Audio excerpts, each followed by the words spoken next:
and a National Youth Ambassador for Vision 2030 Jamaica, and now serves as CEO of the Success Farm Life Academy and founder and lead coach for the Teens on Purpose program. Today, we journey with Krystal Tomlinson on the road to success. Can somebody say winning? Can somebody say winning?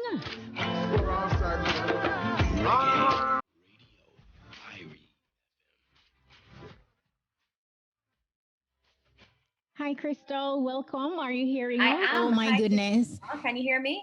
I can hear you loud and clear. Thank you so much for agreeing to take us on your journey on the road to success. I'm really excited and looking forward to hearing your journey and your personal stories. Thank you. Thank you for inviting me. I'm happy to share with the IRIE FM family and your audience at Yard and abroad. So thanks so Don't much say it. for all your listeners. No, it's only fitting that we begin with, your foundation, how everything started. For Krystal Tomlinson, talk to us about your early years and growing up in West Rural St. Andrew. What was that like? Well, the first thing I want to do is alert the audience that I am the mother of a 2-year-old who is not very good at going long.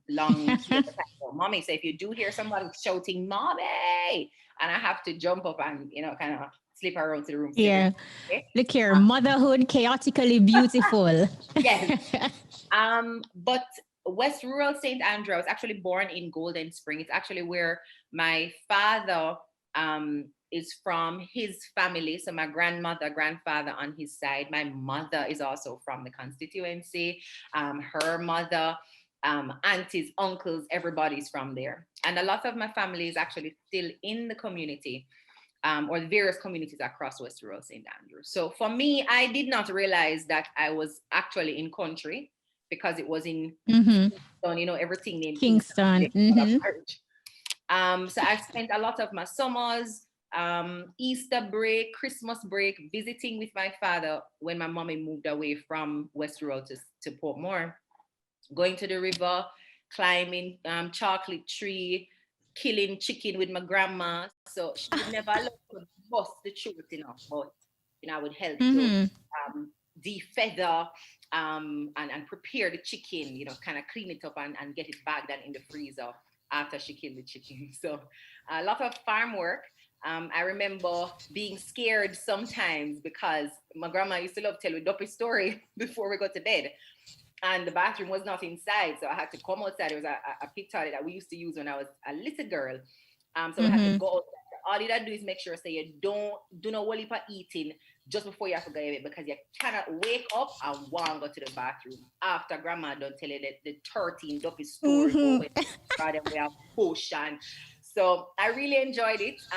My grandma too, I like to share the diversity between my two grandparents.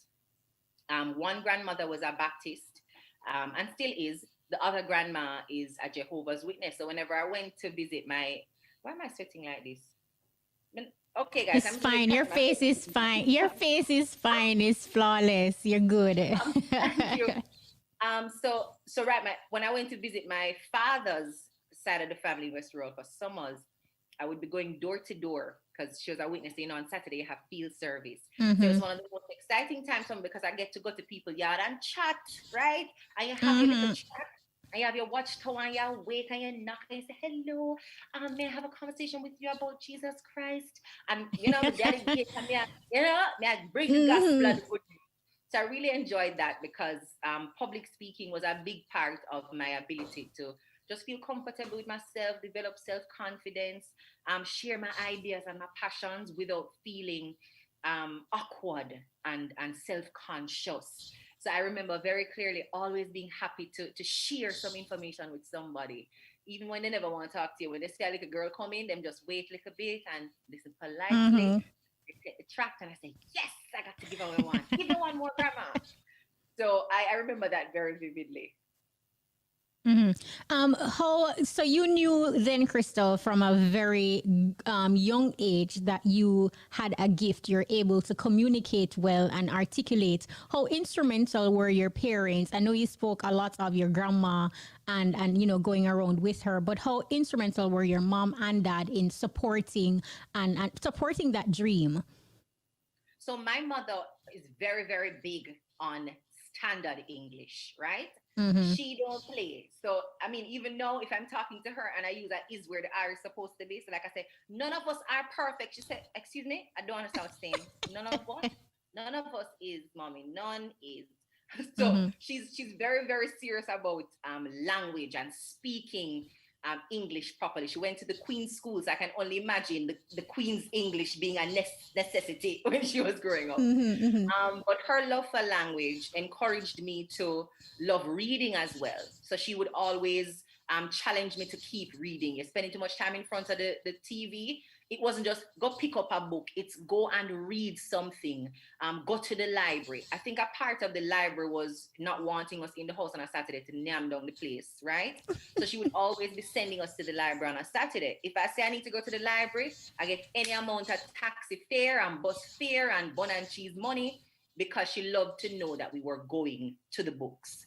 And that allowed me to widen my vocabulary, eventually moved into theater and drama. And she continued to encourage that, by facilitating the late nights that you have to spend at school for rehearsals, whatever extra she would have to do to get us to the JCDC festivals and back, make sure that I'm able to participate in the clubs and Mm-hmm. societies. And she was always there. Whenever I came home with a trophy, she was excited. She was cheering. If she could come to Ward Theatre to actually see what I was doing, she would be there. So she's a big cheerleader as I was exploring my voice and my presence as a young person. She realized I love to talk. So at that time, everybody would try and guess the profession that you would take up. Mm-hmm. So they thought I would be a teacher.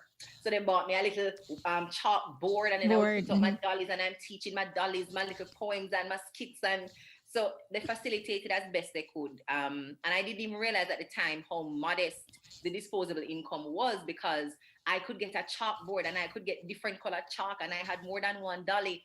So all those things helped me to feel as though I had abundance, like I had a lot of things. I didn't feel like I Mm-hmm. was short of anything. And she really, really did encourage me to keep talking, express myself, do it respectfully, learn to use the English, because when you can speak proper English, people are going to respect you more. And as much as we want to formalize our Jamaican Creole, there's a big barrier we have to face socially, because it is just true. When you speak standard English, people tend Mm-hmm. to think you're bright and you deserve to be in the room. So my mother wanted me to have that advantage of a good first impression. And then my father, while I only visited him on holidays, he Mm-hmm. would be the one to carry me around the town square. So people in Golden Spring know me as a little girl who was sitting on the bar stool. I'm a father, I drink a red stripe, and me have an ice cream or a popsicle, and me I tell them me drama story, and me in there I dance and talk. So he would literally bring me around to his friends and say, "Come, see me that here. Listen to that something I should do. She just won one trophy, she just won one medal. Come, Krystal, say the poem, do the thing, do the stuff." So again, he too was encouraging it in that way, by just showing how Mm-hmm. proud he was of those achievements, which to a little child meant the whole world, Mm-hmm. because it was Absolutely. affirming. No, you mentioned schools, and from doing my research, I realized that you actually attended a number of schools. So we want to get into that. So you talked about, I mean, you attended Merle Grove High, Alpha Academy, and Manchester High. Why did you move around to so many schools? And talk to us a little bit about your high school experiences. So when I did GSAT, I matriculated to Merle Grove High School, and I was there for only 2 years. First form, second form were the most awkward years of my life. I don't think even grade 6 was as hard for me as first and second form. Transitioning into a new space, mingling now with an even more diverse set Group. of Mm-hmm. young women, and then starting to judge yourself based on what you saw, different groups and cliques using to identify themselves. So whether it was the neat crew who was able to hem up them skirt and fold them sleeve and tie them in a particular way, and then have them baby hair and them curly this. And I'm like, okay, I'm not gonna fit into that because my hair don't cream, and everybody over there say hair cream. And then there's another group that is very well exposed to things like swimming lessons and dance lessons, and they travel to Florida on the holidays and on the weekends, and for them hosts have 2 upstairs and them have 6 bathroom, and it's like, okay, I can't fit in there because I can't have these conversations with them. I don't know what they're talking about. I don't have a passport yet, so I can't hang here. So it's a little bit of feeling around to find, where do I fit in? Who is my crew? There was only 2 persons who came with me from my prep school, and we went in different classes at first form. So I just felt so awkward, and I didn't know what to do and what to say and who to sit with and, what to talk about. And then my own body was changing. You start to see a period, and you get your little bumps on the face, and, you're getting fat when you did skinny. And I became very self-conscious. So because I was uncomfortable, I decided to make other people uncomfortable. So I started to hang out with people who we had that in common. Like, we want to make people uncomfortable. So if you're in the line, we're going to make you uncomfortable. We're either going to skip the line, take away your food, take away your lunch money, something. We're just going to make you uncomfortable. That was our thing. And we laughed about it and became school bullies in the last part of first form into second form. And when I got to the end of second form, I remember my mother being called to school for a meeting with the troublesome set of students for the whole school. And I was in that room too. And my mother was kind of wondering, why am I here? Like, how I must have one of the trouble students. That don't make any sense. She clearly had no idea who I was when I was at school.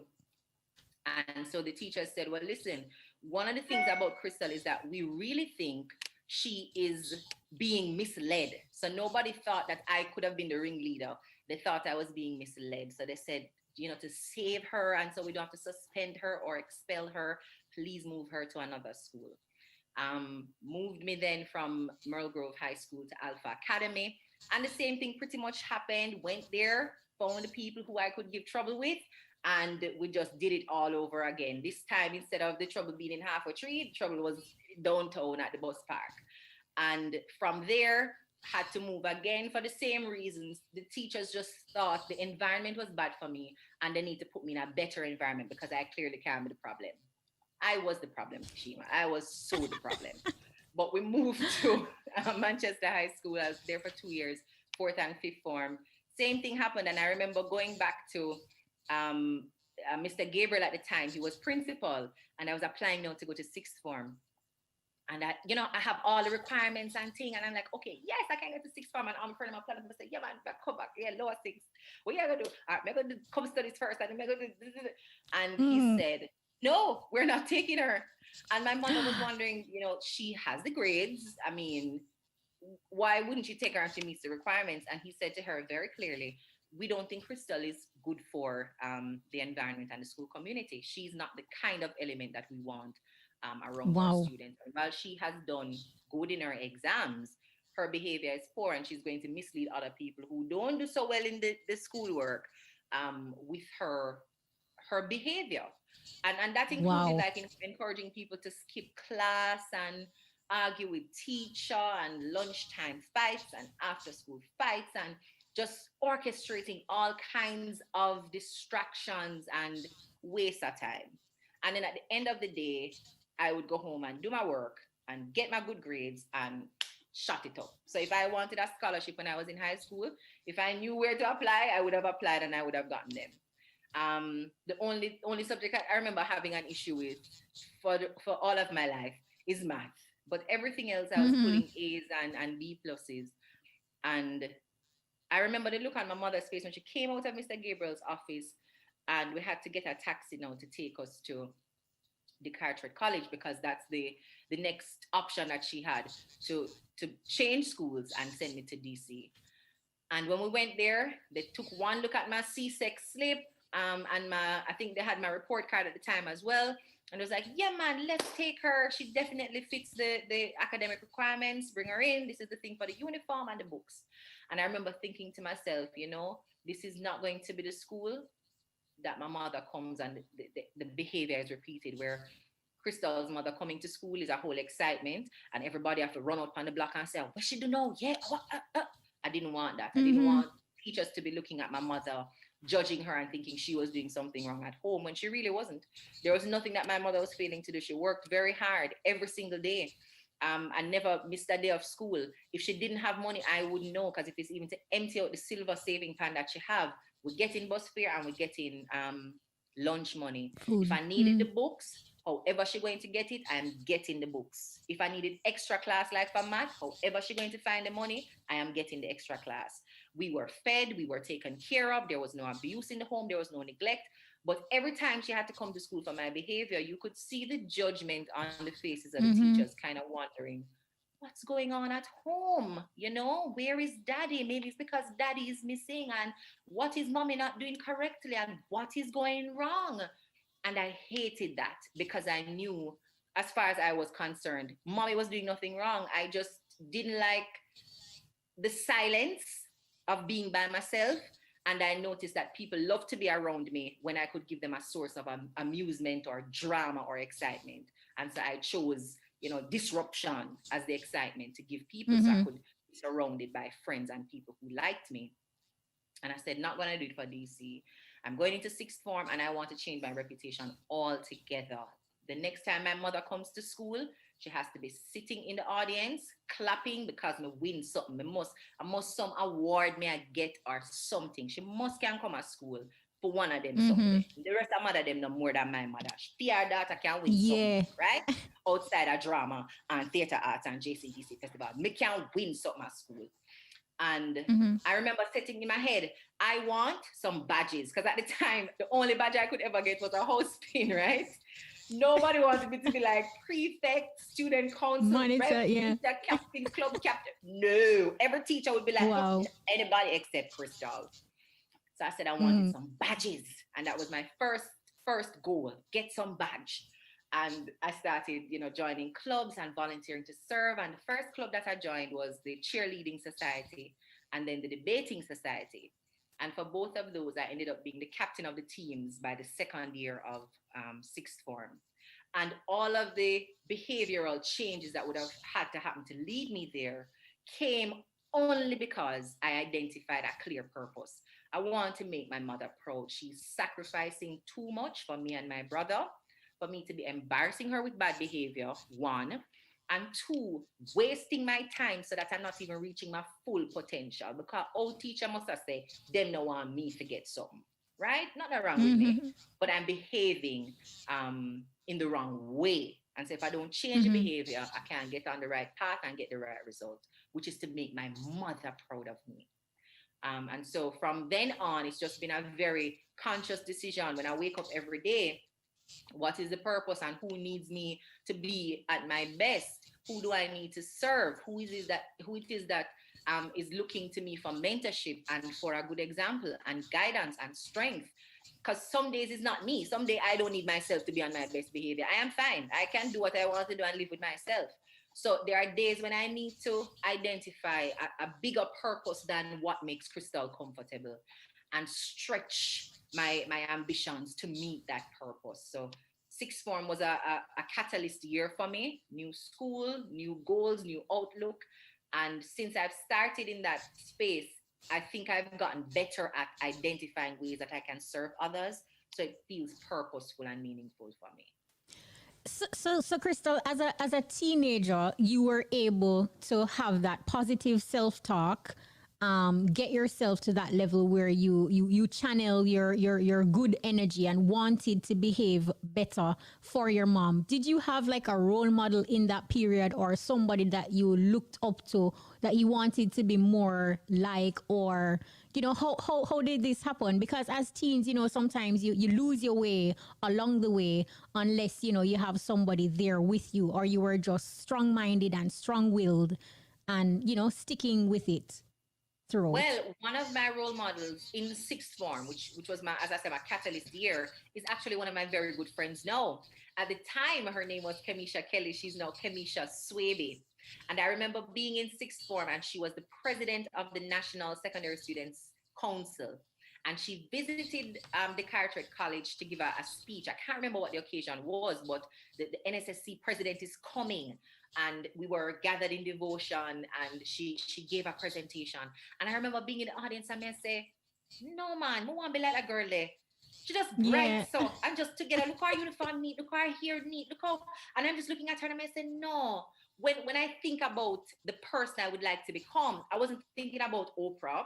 I wasn't thinking about anybody way over there, you know, on TV or in a magazine. I actually saw a young Jamaican girl from, I think she was at St. Jago High at the time, well spoken. She was also a debater. So by this time, I would have seen her on the Burger King schools debate. And so when I heard the name, I said, is the girl at debate? Because remember, I'm a debater as well. So I would have already identified her as being a very skilled debater, passionate, slick, smart. And she's a young woman. And I noticed to her natural hair. So her and I would be wearing similar hairstyles, like little twists, natural hair twists and so on. So I literally could see myself when I looked at her. You could tell that she wasn't very, you know, flashy or flamboyant, but girl of brains. And I said, I like that. And I like that she has applied herself and gotten to where she has gotten. And I said, I want to be more like her. You know, I couldn't find any other example at the time except her. And I said, I want to be more like her. And I remember consciously deciding that the next year for debating, which would have been my final year in sixth form, I'd love for us to try out for the Burger King schools debate, because in lower six, we had done the credit union debates that happen at a parish level, and then you go national. And my team had won the Manchester Parish debating competitions. Kshema, want to tell you, my mother come to school, come clap, right? She said, when mommy I come through the gate, I say, yeah, when the thing says she come here, come still get trouble in, I'm not gonna pretend like I'm not getting trouble. I did that, get trouble the same way, but I have to get the trouble smart, right? When I get the trouble, I have to run, apologize and organize up myself and offer the detention before them give me the suspension. I said, you know, I will stay back. I will clean, I will this, I will anything I'm doing. Me more mark the paper them for the law, everything. Just nobody call my mother. So I was very happy that I was able to keep her away from school while I was working on myself. And she came in and we had won, I think, 6 computers for the school's computer lab. The debating team won the competition and we made the school get some new computers. So of course she was there and I felt good, like the mission I set out, I actually accomplished it. So I set another mission now. In that moment when I was looking, I was like, okay, let's see if we can get to the Burger King schools debate and get another layer and level of exposure, rub or sharpen our edge with some more professional and experienced teams. And maybe at some point I could get to debate Kamisha, because in my head, she was like the best debater in the world. We didn't make it to the semifinals or the finals, but it was a goal. You know, if I could channel that kind of focus and discipline, perhaps we could meet each other at one of the competitions. And it's so funny, we ended up meeting at IRIE through debating, and we've been good friends since my first year at IRIE. I think it's the first year I met her. Ended up being a bridesmaid at her wedding as well. Wow. So it goes to show intention. Like, you have to be careful the intention you set for yourself, because you really have the power to pull those things into your space. So pick good role models, pick good principles, good character traits to emulate and people to want to be like, because you may very well get an opportunity to be in their space and truly learn from them. And you want to be learning the right things. You want to be enforcing the right values. And I think that was a good decision I made at 16, 17 to identify a role model for the right reasons. And you speak of college now, so that is where we are. So I presume entering college, did you already know exactly what you wanted to do, or were you sort of in limbo as it relates to your career path? I don't remember being very clear on the career path, but I know I wanted to do something related to political leadership. At the time, my major, I had selected international relations with a minor in political science. And so I started there. I was thinking long-term, maybe I would do law, but I don't want to be a lawyer. I'm just curious, because I had done law at Cape, And it just kind of opened my mind to a new way of seeing things, history as well, literature at Cape. So those things gave me a desire to understand more of the world through politics, policy, and law. So that's where I started. And then as I pursued the other credits required for the degree, I came upon African diaspora studies as a possible minor. So I did 2 minors. I had a double minor. Politics and African diaspora studies were the minors I did in my bachelor's program. I still don't know what career I want, except that I really do want to serve. And that can be how I serve now through my coaching business and team mentorship program and through politics.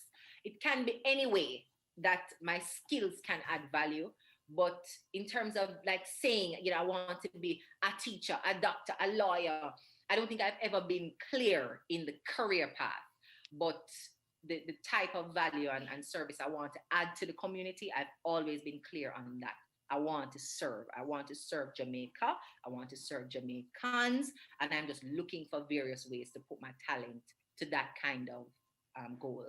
So I learned a few things in university. And if there is anything I would say to young people moving into adulthood and adulting, spend some time on a higher level degree, not just because of what the degree could get for you, but who you become in the process of learning to manage yourself in a professional way, without anybody over your back telling you have to go do your homework, you have to go to school, you have to get up and do the assignment, you have to.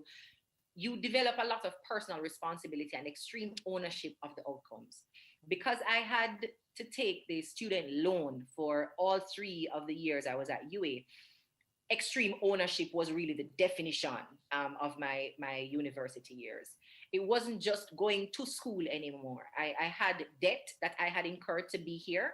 And I had signed a piece of paper to say that if I don't pay the debt, they will take the money from my mother or take it from my uncle. And I had no intention of anybody paying my debts for me, because it's my head, the education going on, is my pocket, the money must come out of. And I remember being very lucid and clear when I was coming to the end of my degree program that I could not waste it. I could not waste the opportunity I had gotten to expose myself to cultures from across the world, education, like a piece of paper that you could actually hold up and people would say, okay, come and do the interview. So it also gave me access at the time, having that degree. But also the fact that I had taken almost $500,000 that could have gone to some other student to do their own degree program. I need to give back the government their money, because there's another child like me who don't know where the first cent is going to come from and is depending on me to pay back my loan so that they can get a loan, because that's how it works. It's a revolving fund. So I remember understanding that very clearly, wanting to make my little money on the side so I didn't have to call home every weekend for a 5,000 and a 3,000. So I took up a lot of promotional jobs. I remember my first merchandising job when I was at UA. I was working for World Brands. So one of the things that we would stock on the shelf was like Capri Sun, Doritos, the Bounty chocolate, I think it's Yoplait yogurt. So I remember being in supermarkets on the weekends, like stacking shelves, encouraging people, pick up a Capri Sun, buy 3 of this, if you buy 2 of that. And when they buy it, I have to run them down and ask for the receipt and take a picture or a note of the receipt number, because I have to tell the sales rep that, yeah, man, me sell 6 of them here, I'm going to sell 3 of them here and 13 of them here. So they would know anytime I have no promo work, a Krystal may send for because Krystal and move the product. So I remember actively looking for jobs like those while I was at UA. Structuring my calendar so I could do all my classes like Monday to Wednesday, and then take up Thursday through to the weekend, any kind of promo opportunities that came.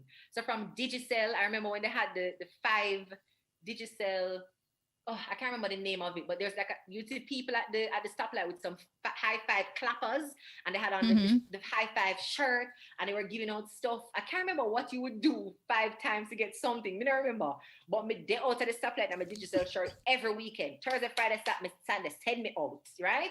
And I would actively search for those jobs, and I would tell them there is no merchandising. As long as it no require me to take off my clothes, call me and see if I am available. I want to work, right?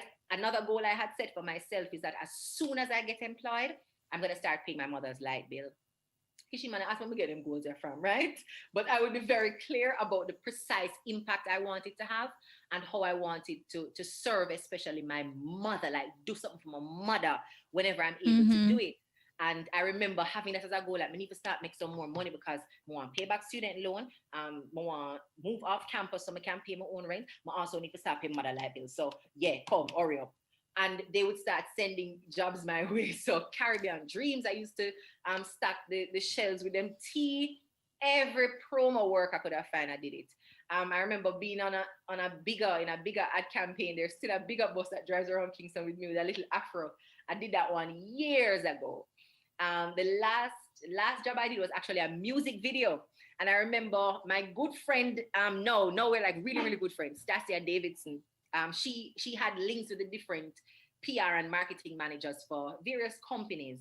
And she got a call. She calls me one day and said, Krystal, you know mega call your first call. Yeah, you're there on the top of my list, right? Anytime them ask me for people, are you first mega call if you're available? But I have a job, I don't know if you're going to do it. I said, what is it? It's a music video. I said, okay, so why do you think wouldn't do it? Is what kind of music video? Because I had done some videos before. But those were, reggae videos. So I was thinking something like that. And she said, well, no, it's a dancehall video. I said, which dancehall video? You're going to want to tell me like I want cartel song. She said, yes, it's a cartel video. I said, girl, me can't go in a no cartel video. It can't work. Yeah. And them type of beard, and bumper up the sun. I can't put on a battery right on the belly skin. I said, I can't do it. She said, well, this song is not one of those songs. She said, named Straight Jeans and Fitted. I said, yeah, that means I go wear straight jeans. I want hat. She said, yes, straight jeans, one white t-shirt, I want fitted cap. I said, okay, I'm going to check out the song on YouTube. And I went and I listened to the song. I said, yeah, girl, I can do that video here. How much am I pay? And she told me, that was actually the last music video I could remember doing was that one. And I think it's because I got employed, like 9 to 5 employed now, so I didn't have to do promo jobs anymore. But I remember when I did the video now and it was about to come out, and I said, Lord Jesus, I hope I tell my mother no send me now one cartel video. I forgot to explain to her what kind of song. So even today, like there are people who will watch the Straight Jeans and Fitted video and them go, wait, oh, that look like Krystal Tomlinson, so. And they will tag me in it. Some people tag me to say, see, you're going like say, yeah, somebody I in a cartel video. And I love to get tagged in those. Kshema, you know why? Why? It reminds me how people will judge you. Not because of the context or anything, but because of a preconceived notion they have of what it must mean about you to be in proximity to other people. So they have an idea about who Vybz Kartel is. And if you're within 10 meters of him, that idea must transfer onto you too, one. And two, the fact that they never expect you to grow out of your experiences. I would not do a music video today for no song at all, right? I don't think anybody pays you enough to use your image forever and ever and ever and ever in a music video. So unless I can charge like $1 million, I'm not interested in doing a music video. Not anything to do with the music, not anything to do with performances and entertainment, but what I consider the worth of an image and a brand to be, I don't want to use my brand in that way anymore. But there are a lot of people who don't believe that you can grow past a particular experience, that you will always be the same person you were at 18 or 19. I think I was 19 when I did that video. And I'm 30 now. Like, how are you trying to compare the two persons? One, if you're the same person you were at 19, at 30, 31, something is wrong with you. Something is really wrong with you. And finally, that's what my early years are supposed to be like. I am supposed to experience the different textures and tastes of life to decide what I want for myself. I'm not going to not ask you for a slice of the white cheese because I grow up on the yellow tasty cheese. Me want some of the cheese with the hole in it. When I eat the cheese, I want to taste the cheese to see if me I gonna like it, right? I'm not gonna allow you to look at me and skin up your face and say, she just said the good cheese not smell good. I want to taste it. I want to know if I will enjoy it. And let me decide what I want on my plate. And too many of us get locked into the fear that if people see me eating a different cheese except the yellow cheese, them are gonna judge me. Them are gonna think me better than them. Them are gonna think them not no money, that's why I buy that cheese. Them are gonna think them get it for free, I'm gonna do something to get it. And so you stay eating the cheese that maybe you have outgrown, or prevent yourself from experiencing something new and different to figure out what you like for yourself. And every time people tag me in that, it just reminds me how important it is for young people, especially young women, to make decisions about themselves, for themselves, over their bodies, because the world is always going to want to tell you what must be on your body, where your body must go, what you're allowed to do with it, and you will end up making it a public commodity before you learn to enjoy it for yourself. So I'm grateful for all of those experiences, because they taught me the importance of financial management, because making your own money and then eating it off the same day don't feel good. So the second promo job when I get, me know so I have to make the money last a little longer. So I had to get fiscally smart. I also had to figure out what my time was worth, so that when I took on a job, it could actually meet the demands that I have for my financial life, like repaying student loan and paying my mother's light bill. And then after I started paying the light bill, I said, all right, there's another thing I wanted from mother. I want to buy her a dryer, right? Because me want my mother to only use line if she feel like. And I pay the light bill, so yes, she can use the dryer if she wants. So it helped me to figure out, as I was making new goals, how to plan financially for that. And it also taught me what really mattered.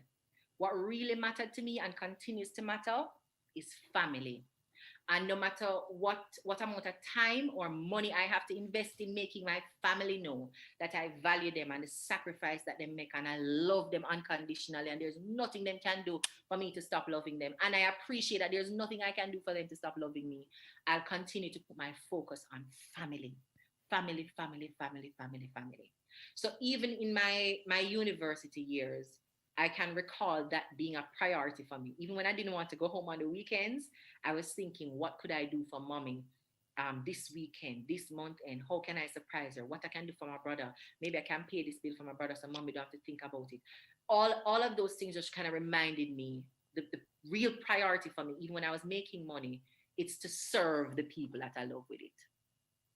You know, listening to you talk, Krystal, just talk about your journey, talk about the things that moved you, the things that you did, and how fearless you are in as it relates to just knowing what you want, going ahead and doing it, irrespective of how persons may perceive it. And this is leading me now to you being an author and writing Kill Fear, The Art of Courageous Living. It's almost like my question now is redundant, because I wanted to find out what propelled you to write this book. And listening to you talk is almost like you're fearless. But are there things that you are fearful of? Do you have fears, which is what led you to writing the book? I do. I mean, I still do have fears. And what helps is me admitting that I get fearful, afraid, conscious, doubtful, uncertain. And then I name it, like, what is making me afraid? Am I afraid of being criticized if I do this, say this, or don't do or say this? Am I afraid of failing if I invest my time and take a risk on this path? Am I afraid of having to do it alone, because maybe when I start, nobody will understand it and nobody will believe in it and support it? So maybe why I don't want to start is because it's me alone going to have to go first. So I admit that I'm feeling afraid. I define exactly what that fear is. What am I afraid of? And then I delegitimize it. Like, okay, if I have to start and start alone, has that ever stopped anybody from starting something meaningful? Look at the people who you want to emulate. Look at the business owners and the persons making strides in sports and politics and all these other spaces that you're seeing their faces and the results of their sacrifice. Do you think any of them said, well, I'm not going to start unless somebody is going to do it with me? It takes risk. That's the definition of entrepreneurship, is to be the sole bearer of the risk. So do I want to bear the risk of my dreams? Do I want to bear the risks of my principles and my values and my ambitions and visions? And if I don't want to be the one to bear the risk, why do I think anybody's going to bear it with me? And I talk myself through it. So there are times when I've learned to do less of it now, but there are times when I will be talking to myself, when I'm driving, when I'm sitting down, reading a book and I just stop and just start to have a conversation with myself to talk through why I believe what I believe and how am I allowing this poor or bad belief to stop me from taking action on the right things. And then that encourages me to go and do it. So there are fears and I have to tackle them every single day, but I'm committed to killing them every single day because God put me here for a reason. There are a lot of people who don't make it this far. There are a lot of people who never born and naga born. So the fact that I am here and still here, there is value and virtue in my life energy. I'm a naga waste it because fear is telling me, then suppose them say something. There is no way I can stand up in front of God on the judgment day and say, why, you know, the people that did chat me, I never did want to chat me, so me just sitting, I'm never stand up, I'm never do it. But can't say that.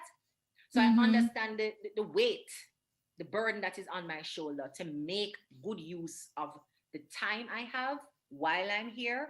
So when I die empty. Like that is my biggest fear. Dying without doing my job. Dying without doing my job. Answering my purpose and showing up for the calling that is on my life. If I die and I don't do what I was here to do, I feel afraid because that would be the ultimate failure in my eyes. Wow, just simply brilliant. Can you please tell our listeners, I know your book is on Amazon. I've placed my order. I have not gotten it yet. Really wanted to get it before this interview. So we have to link up so I can sign it. Thank you. So tell us now, where can we get your book? Is it available locally? And you've said a lot just now, but can you share with us maybe some vital tips as it relates to how persons along their personal journey can kill fear? So our books are available locally at Megamart. So we do have copies in all Megamart stores except Waterloo. Waterloo in Kingston, we're actually out there. So we're going to restock as soon as possible.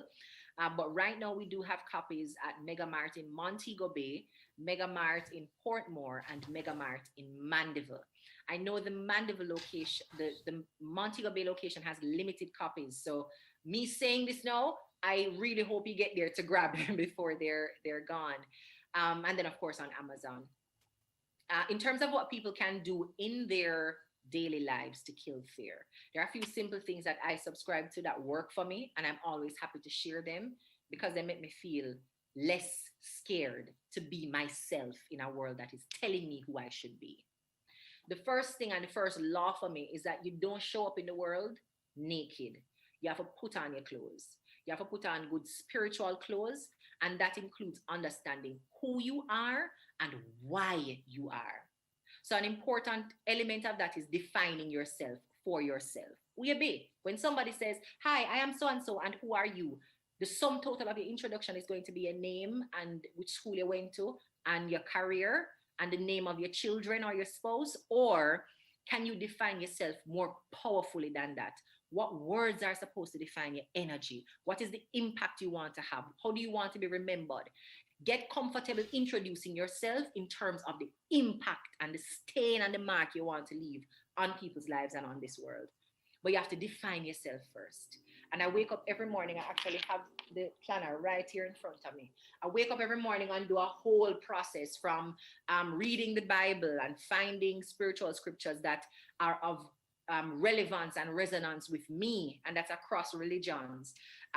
Going over my definition of self, I write a prayer for every single year. I have daily affirmations, and one of them really helped me to deal with fear by saying, this is God's day, and I'm trusting God to get me through it. I trust that God has put everything in place to help me solve the problems that my human mind cannot solve and carry the burdens that my human hands cannot carry. I really trust God to work it out. But I'm going to show up as my best self every single day. Show up compassionate to others and to myself. Forgiving of others and of myself. Loving of others and of myself. Apologizing to others and to myself. So those are my disciplines and my commitments every single day to be that kind of person. And I would encourage all of us to find a way to define yourself for yourself. So when life asks you the question, who you be in this moment, you won't forget who you are. When you're called on to compromise your principles, when self-doubt is whispering in your ear and telling you, no man, you can't do this. And then people like, them sorry, nobody in your family do this, but you think you can do this for. So don't know what I said, don't know. But yeah, make up nice spot. Just quiet and going at the corner. You can answer those voices with a powerful definition of yourself to say, no, no, no. I am daring. I take risks. I don't need to have all the answers before I invest my time in something that my spirit is calling me to do. No, no, no, no, no. I'm deliberate. I do things purposefully. So I don't just do it because you ask me to do it, or don't do it because you say me enough to do it. I must discern the purpose of this activity, this relationship, this conversation, this business investment. But you have to know who you are and what principles guide you. Mm-hmm. The second thing I would encourage, and I'll just leave the audience with 2 tips here, is to acknowledge where you have hurt yourself, where you have broken a promise to yourself, where you have diminished a sense of self-trust, and go back and repair that emotional disconnection.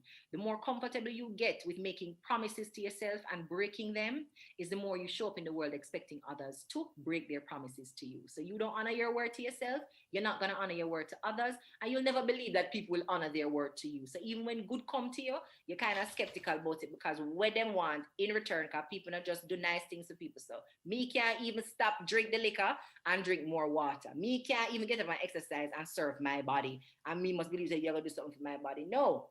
So we show up distrusting of the world and of the goodness in the world, because intimately and over time, we have diminished the trust even inside ourselves. So if you say you're going to get up and work out, stop breaking your promises to yourself. You're teaching yourself how to treat yourself, and you're teaching others how to treat you. And if your word means nothing to you, eventually it means nothing to anyone else. And eventually, nothing that anybody says can resonate with you, because there's just a sense of distrust that surrounds you. And it toxifies your internal environment and the relationships with others. And fear feeds on distrust. If you don't trust yourself, why would you take a risk and switch jobs now? If you don't trust yourself, why would you start a business? You're not a disciplined person, so you're not going to get up every day and do what is required for the business to thrive. So the less you have trust in yourself, is the more fear is going to encourage you to not take the risks and to stay fearful in that little zone, because you have no evidence of honoring your word. So why would you honor your word in this other way? So yeah, those are the 2 things: self-definition. Girl, wow. People, please go and get her book, Kill Fear: The Art of Courageous Living. And you know the varied platforms. Everybody, we have access to Amazon, so just go ahead and get it. No, you equipped you're over 263K strong, right? On social media, your social media community, with valuable tools and resources to attain success, such as Money Month Masterclass, just to name one of the many things that you do. Now, how detrimental is financial ignorance to our culture, even for persons who are making a significant amount of it? Well, poverty is something that actually starts with our concept and our belief about what wealth or resources are supposed to do for us. So you'll find people who make little bit of nothing a month and can still afford to purchase a house because they are clear on what money is to do for them. Money is not just to pay the debts and the bills. For them, money is supposed to invest in an asset. So they are very careful. If you pay them $10, they're always taking out $1 and putting it down to save, and then take out another $1 and share it with the community, some community service activity. Maybe they tithe, maybe they just give it away. And then they find a way to use the other $8 out of the $10 to service the debt, to pay the bills, to invest in them school and some skill.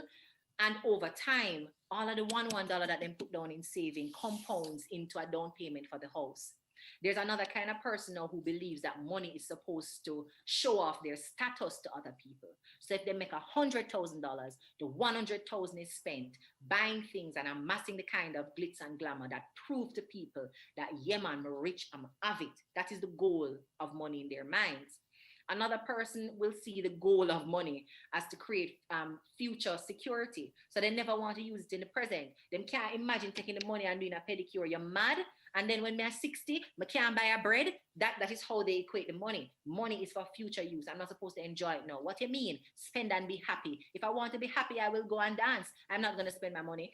And they keep the money. Nobody can get it out of them hand. If you want to buy them medication to give them so that them can stop wheezing at night, they're not giving you the money because the money is for something else in the future. And so they will sacrifice even their health and well-being because they're being miserly and very vigilant with every cent and every dollar. And then you have persons who think that money, and this is a misunderstanding of the scripture, of course, but money is the root of all evil. So them don't want to see it, them don't want to touch it, them don't want to look on it, them get paid. And this was me when I started university.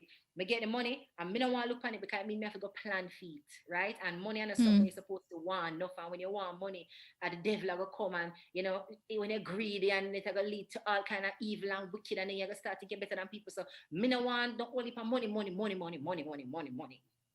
Only enough to do what needs to be done, but I not do no budget and plan and strategy. And I have a money avoidant personality. So I would swipe the card. And then whenever it's done, it just done, right? When it's done, we just say, all right, so take off about them three something there and I'm good to go. I don't want to plan for the money.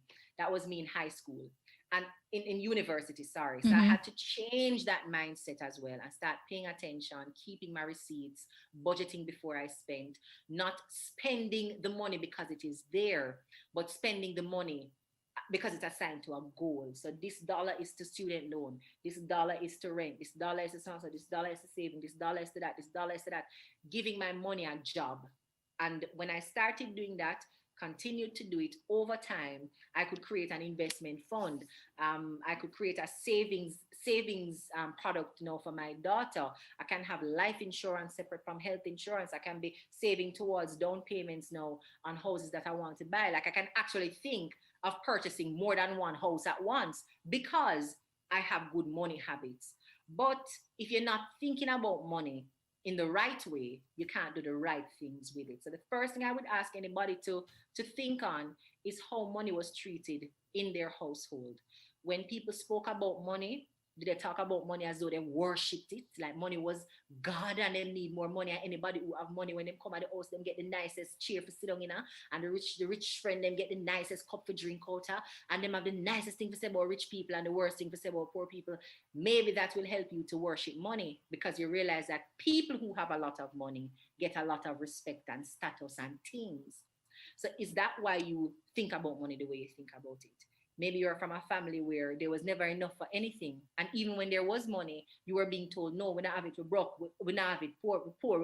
You can't get that. That's for rich people. You can't get them something there. Rich people think that. Tap look on that, talk about that, right? At this alone and at this alone. And so maybe you also grew up to be vigilant and maybe avoidant when you talk about money. So think about how money was treated in your household. Find out if any of those traits and habits from your childhood are being transferred into your current treatment of money. And more importantly, figure out what kind of money lessons you're passing on to your children. One thing I'm clear on is that I want Zia to know that money is not what gets you success. Success, however, can bring you money. So if you put in the work, you qualify yourself for whatever job or space you want to occupy, the wealth will come because you will get paid for your value. What you have to do with the money now is decide what you want it to do for you. Because just like how the devil find work for idle hands, the devil can find work for idle money. And you'll end up doing things with your money that you're never really supposed to do because you just did not have a plan for how you would spend it. So yeah, assess what you learned about money, how it's applying to your life right now, and more importantly, what money foundations and wealth foundations you're passing on to your children. Because wealth is when history shows up in your bank book or your purse. People don't get wealthy just so. Wealth is something that compounds over time. And I think every generation have to take it as their job to pass some wealth on to their children. Even if you're never born rich, make sure that the generation after you stands on a stronger financial foundation than you did. Wow. Speaking of your daughter, being a mom who struggled as a teenager to find your purpose, what is the most significant lesson you have learned the hard way that you hope to impart to your very own daughter to stay on course?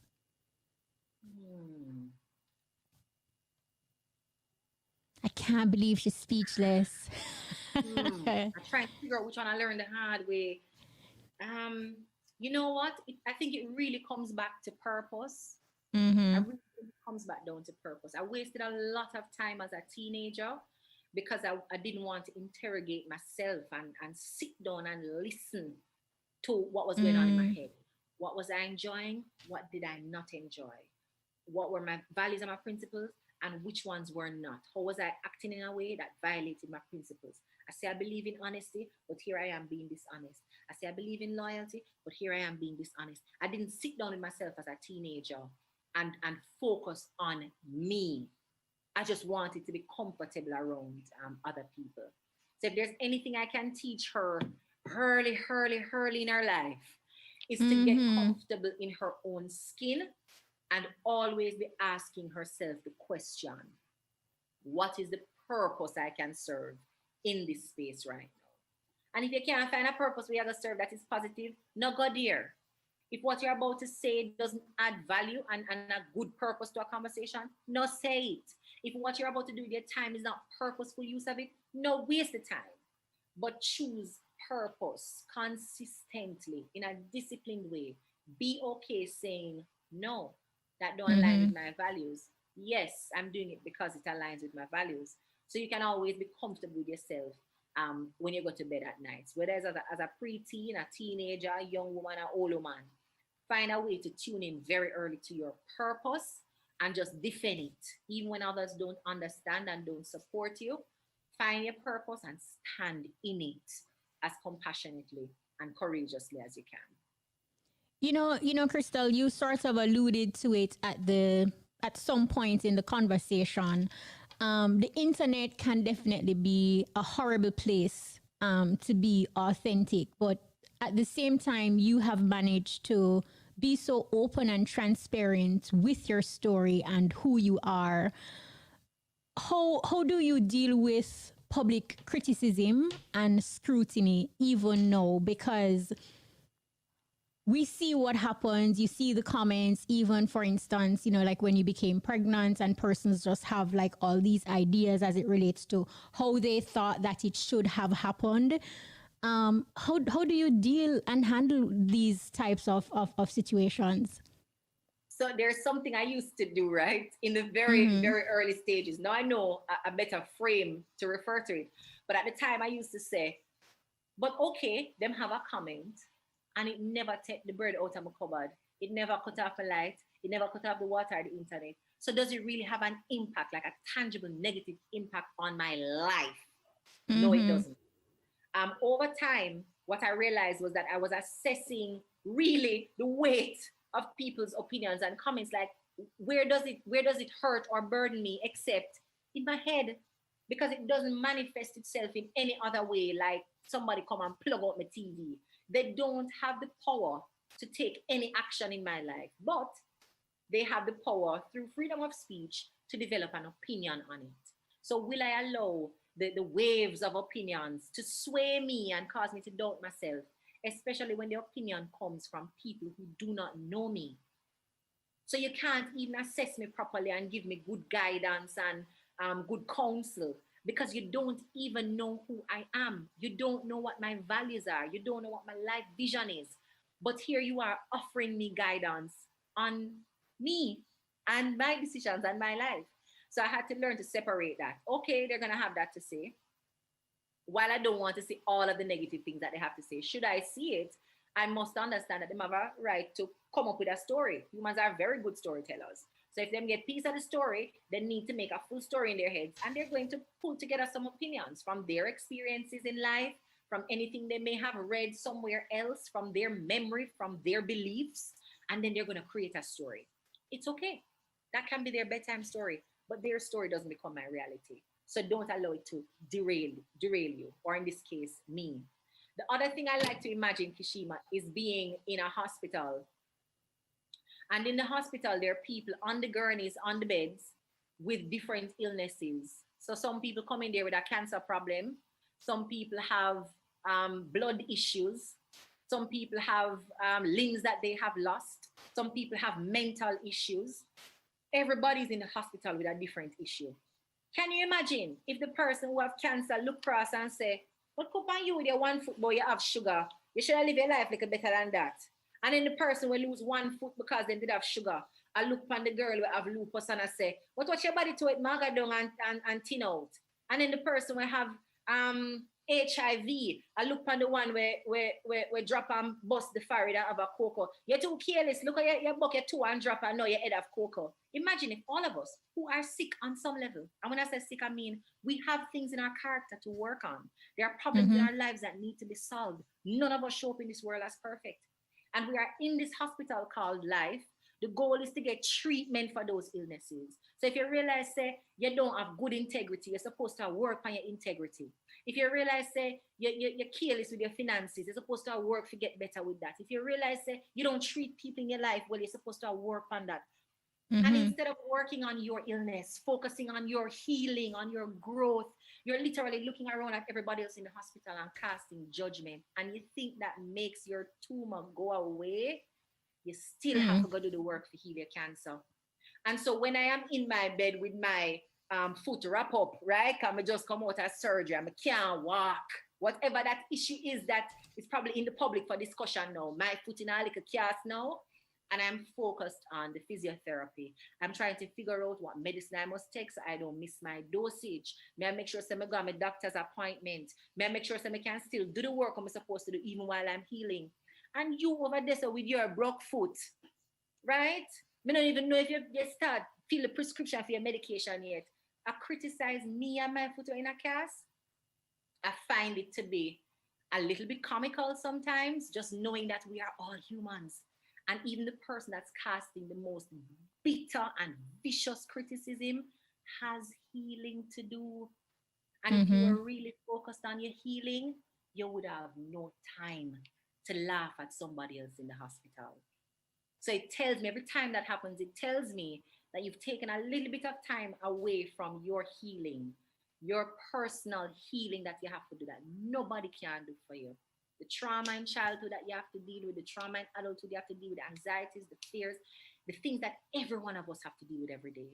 You stopped working on yourself to criticize me working on myself.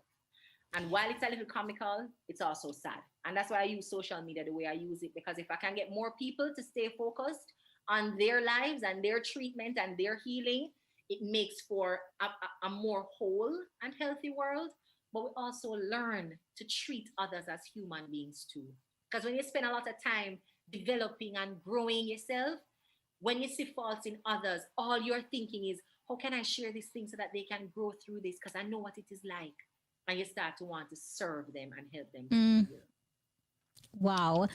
You know, Krystal, we're out of time, but this is definitely a conversation where I welcome a part two. And there is no way I could have you on and not touch the political aspect, because you are so young, yet you have covered so much, and the knowledge that you have garnered, you are wise way beyond your years. From president of the People's National Party Youth Organization, PNPYO, to running as PNP candidate for West Rural St. Andrew in the last general election, and just how you are in general. For me, I definitely feel like you have a place in politics. With the last general election, what did you learn about leadership from that particular political experience? The Jamaican political directorate, we're talking now about the politicians, whether those in parliament or caretakers like myself, all of us have created a weakened democracy, and not enough of us are committed to strengthening that. We have millions of Jamaicans whose lives depend on good policies and an integrity-based management of the resources we have. And we're just not giving them that, knowing that it's a life or death issue, knowing that the cycle of poverty doesn't break, except that more people have access to education, good skills, good jobs. But we're not spending the time necessary to create the legal framework that makes it a guarantee for those persons who need it. And we're also not taking the corrective action to close the gaps that bad policies have opened up. So the fact that we are still comfortable talking about good schools and bad schools, but we don't want to address possible remedies such as a zoning policy, so that wherever you live must have a good school because that is where your child must attend school, it tells me that our politicians are not ready to solve the problems that we have created, because a lot of them were created out of bad politics. And enough of our politicians are not committed to the truth telling and the integrity that is required in public service to make sure it doesn't happen again. That has been my biggest lesson. And I'm now wondering how we can get more people who want to do more of the good things inside of politics, because it is so bad that the good people think it is not a place for good people. And so we leave it for those that are practicing it poorly to continue to hold weight. So there's a lot of things like structural poverty and or reluctance to improve the structures, so those who need money, who need state support, welfare services, assistance in raising their children can actually get it. We don't do it. And then we get up and we say, this community is a bad community. But it is bad, why? And it gets good, how? We know what is required to solve the problems, but there is not enough political will to do the hard work. And when we get around to things like Heroes Day and emancipation and independence celebrations, I don't even think we stop long enough to resonate with the kind of Paul Bogle energy that was required for him to even be a national hero. The Sam Sharp philosophies and principles, the Marcus Mosiah Garvey philosophies and principles that elevated them to the status of national hero. The daringness of Anani of the Maroons that got her to be recognized as a true leader. We celebrate them, but we don't honor them. And they, I think, are perfect examples of what is required to change our country. Yeah, we have some work to do with the people who practice the politics, but we have created a politics that make people think politician must solve your day-to-day problems. So if it's school fee, the politician must give me, come and vote for them. I'm a runner, I'm a this, I'm gonna do this for election day. So when my people must go to school, you must send my people to school.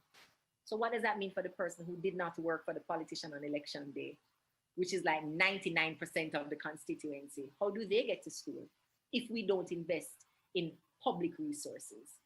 So I'm at a crossroads here trying to figure out the role I have to play. If it's to inspire and get new, fresh people in and, encourage somebody to say, well, I see Krystal there, and I think that, and see Damien there, and I think that, and want to become a part of it. Or is it even worth it? Like, that's the crossroads I'm at now, trying to figure out if it's a problem that I could actually help to solve. I'm still more positive about it than negative. But I have to tell you, there's a lot of doubt about the ability to get it done. But I think that's just because there are not enough people in the room that are saying, yeah, man, it can do and we can change it. And that's really what's needed to rescue the country. More of us who see it as our business to take it back. No, your passion, patriotism, and desire to serve is undoubtedly a winning formula. What's next for Krystal Tomlinson?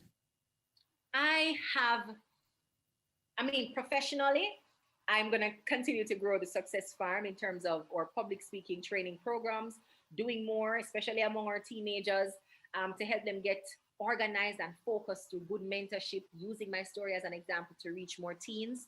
And of course, arming them with that self-confidence tool, which is public speaking. The more confident you get in developing an idea and then sharing it passionately with others, using your words and your thoughts to influence people's behaviors positively, it gives you a sense of power because you can. You said this and it encouraged somebody to do that.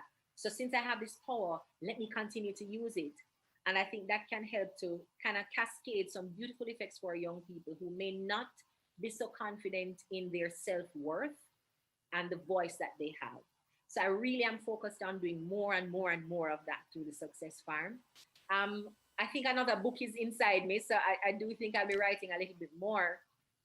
And then looking for ways to help restructure politically and socially the country that we want to retire in. I don't like that retiring overseas is a better option to people than retiring here. I don't like that job prospects and hard work, people willing to put it in overseas instead of here, because we just don't pay people in a way that encourages them to labor here. So what can we do to create safer communities? What can we do to improve the public goods, transportation, schools, healthcare? How do we improve the public goods that people need so that we can do good for the public and in turn do good for the country? So I'm still trying to figure out that last part of the matrix, but service is still in there.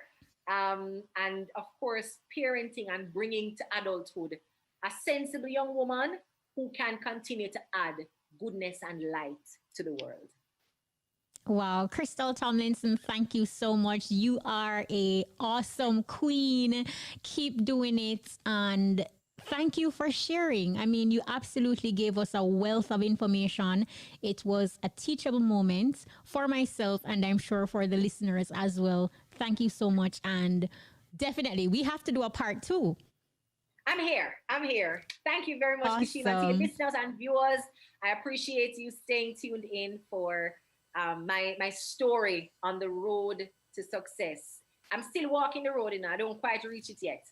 But remember, the goal is to die empty, and I still have a lot of things inside me. So I'm working on the success. Thank you. Awesome. Thank you so much. That was Krystal Tomlinson. She is indeed a success story. I really wish if she could see the messages that are coming in via WhatsApp. Oh my goodness. Mr. Lee says, I wish every woman was like you, Krystal. Stick and stay. We're going to go for a quick break. When we come back, more inside the Easy Skanking.